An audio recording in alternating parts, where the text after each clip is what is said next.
glorious spot. Thank you, ma'am. The next speaker is Honorable Subhash Baralaji.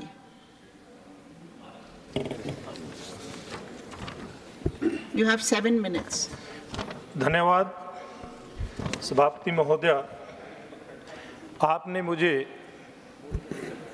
इस कृषि के विषय के ऊपर बोलने का अवसर प्रदान किया। सभा के अंदर जब चर्चा शुरू हुई, कांग्रेस पार्टी के बहुत वरिष्ठ नेता जो हमारे ही प्रदेश से आते हैं, आदरणीय रणदीप सिंह सुरजेवाला ने इस प्रकार की बातें उठाई कि जैसे आज़ादी के बाद से लेकर के अब तक ज़्यादा समय भारतीय जनता पार्टी की सरकार रही हो और वो लोग हमेशा से विपक्ष में बैठ कर के उन्होंने राजनीति करी हो।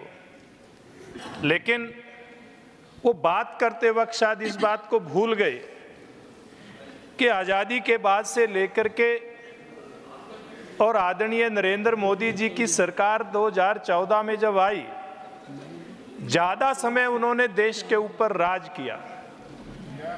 और जब देश के ऊपर आप लोगों ने राज किया तो आप लोगों की जिम्मेवारी बनती थी। हम तो छोटे छोटे अपने खेतों में जाते थे और जब थोड़े से बड़े हुए, छात्र जीवन राजनीति से आगे कदम रखा तो देखा, क्योंकि हरियाणा संघर्ष की धरती रही है। हरियाणा प्रदेश के अंदर लगातार किसानों के संघर्ष होते थे। हरियाणा प्रदेश के किसान दिल्ली में आकर के भी संघर्ष करते थे कि वो दिन कब आएगा जब किसान को लाभकारी मूल्य उसकी फसल का मिलेगा।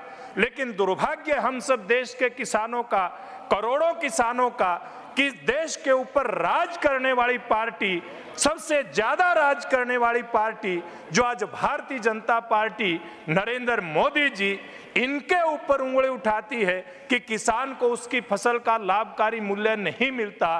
किसान को उसकी फसल के लिए डॉक्टर स्वामीनाथन आयोग की रिपोर्ट लागू नहीं होती। मैं उनसे पूछना चाहूंगा, रणदीप सिंह सुरजेवाला नरवाना विधानसभा क्षेत्र से पहले चुनाव लड़ते थे। टोहाना के अंदर, पड़ोस में मेरा विधानसभा क्षेत्र, वहां पर इनकी सरकार के अंदर किसानों के ऊपर गोलियां चली थी, लाठी चली थी, तब ये लोग कहां थे? हरियाणा के अंदर टोहाना कांड हुआ, हरियाणा के अंदर मंडियाली कांड हुआ, पलवल के पास फरीदाबाद कांड हुआ, कितने कांड हुए। आप लोग हरियाणा के अंदर सत्ता के अंदर है, तब आप लोग कहां थे? और जो टोहाना कांड हुआ था आपकी विधानसभा क्षेत्र के बिल्कुल बराबर में, मैं उसका प्रत्यक्षदर्शी गवाह हूं।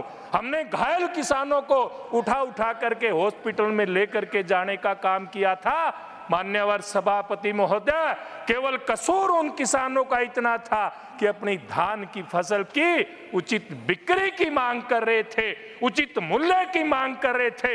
लेकिन दुर्भाग्य, आज ये घड़ियाली आंसू बहाने वाले किसान के नाम पर इनको जरा भी दया नहीं आई थी किसानों के ऊपर लोठी लाठी और गोली चलाते हुए।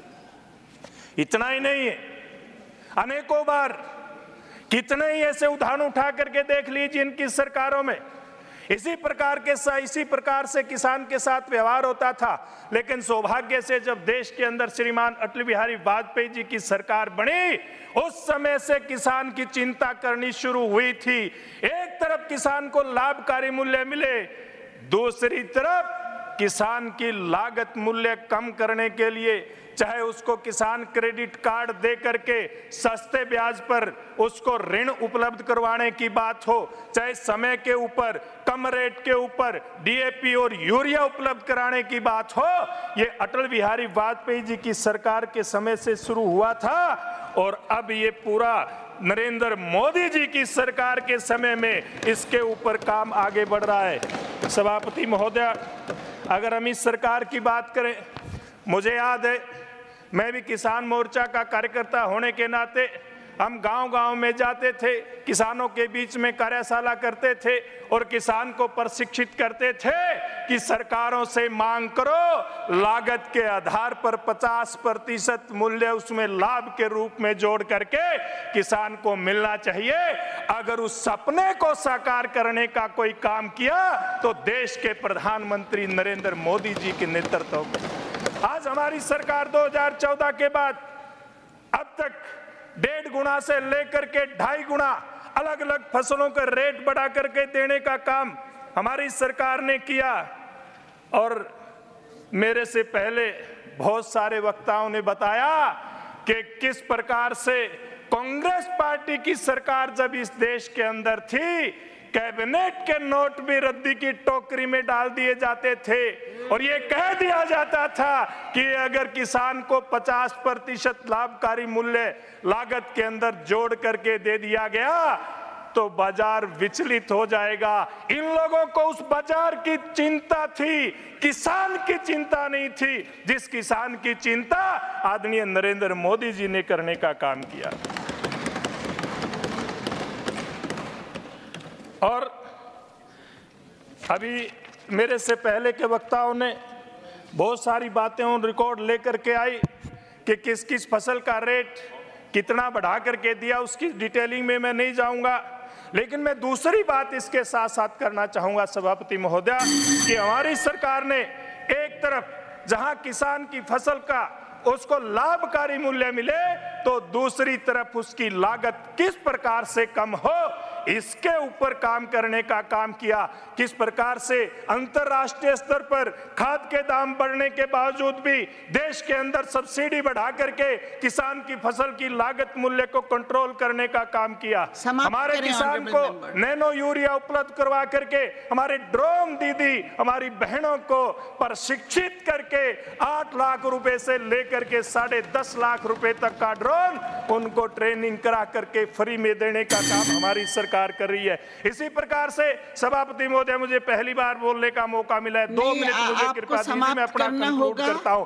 इसी प्रकार से नरेंद्र मोदी जी की सरकार ने हमारे किसान को 6,000 रुपए सम्मान निधि देने का काम किया और आज देश के किसान को 3,20,000 करोड़ रुपए सम्मान निधि के रूप में दिए गए। सोलर ऊर्जा का ट्यूबवेल दे करके 35% सब्सिडी हमारी केंद्र की सरकार ने देने का काम किया। मैं उल्लेख सभापति महोदय हरियाणा सरकार का करना चाहूंगा क्योंकि यह बड़ी चर्चा और चिंता हुई थी सोलर ऊर्जा की। मैं केवल एक बात कह करके अपनी बात को समाप्त करूंगा कि हमारी हरियाणा की सरकार ने 35% 40% सब्सिडी देकर ऑनरेबल मेंबर आप शुरू करिए।